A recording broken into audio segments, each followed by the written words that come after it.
কতটুকু পেয়েছেন সফলতা এবং ব্যর্থতা এটা আপনারা কিন্তু আমাদের আরো বেশি দিতে পারবেন যদি এইটার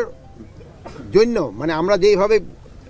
এটা সাজিয়েছি এটা দেখে যদি কোনো জায়গায় কোনো রকমের গাফলতি আমার কর্মচারী বা আমার সে বাহিনীর ভিতরে থাকে আমি তাদের আইনের আওতায় নিয়ে আসবো এখানে কাউকেই ছাড় দেওয়া হবে না কাউকেই কোনো এইটা পুলিশ হোক বিডিআর হোক র্যাব হোক তারপরে আনসার হোক বা কারা হোক যারা এটা মানে ঠিকমতো তাদের কাজ যদি কেউ না করে তাদের আমরা আইনের আওতায় নিয়ে আসবো এই সকাল পর্যন্ত আপডেটটা তো আমি ভাবছি আপনারা দিবেন কিন্তু যেহেতু আপনারা সারা রাত রয়েছেন আমার মনে আল্লাহ দিলে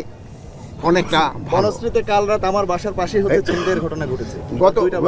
বনশ্রীতে গত রাতে না গত রাতে আগের রাতে গতকালকে রাত্রে ঘটেছে গত রাতে আমি এটা অবশ্য জানি না গত রাতে হয়েছে কিনা হয় কি আপনারা কারেক্ট রিপোর্টটা দিবেন আমাকে অনুরোধ করছি যেমন আগে আপনারা অনেক সময় অনেক সংবাদ দিতে পারেন নাই বাট আপনারা এখন সংবাদ দেন যেটা সত্যি সংবাদ ওটা দেন অনেক সময় দেখান যে অনেক সময় কিন্তু সংবাদটা একটু এক্সাজারেট হয়ে যায় এটা যেন না হয় এটা হলে হয় কি মানুষের পারসেপশনটা চেঞ্জ হয় আমি আপনাদের কাছে অনুরোধ করব আপনারা সত্যি সংবাদ দেন এবং এই সত্যি সংবাদের বেস করে দেখেন আপনারা আমরা অ্যাকশন নেই কিনা আপনারা যেমন এই যে কী বলে যুগান্তর কিন্তু 2 এসপি সম্বন্ধে দেখার পরে আমরা কিন্তু সাথে সাথে তাদের অ্যাকশন নিয়েছি আপনারা এরকম কারেক্ট অ্যাকশন সংবাদ আমাদের পরিবেশন করেন আমরা অবশ্যই ব্যবস্থা নিব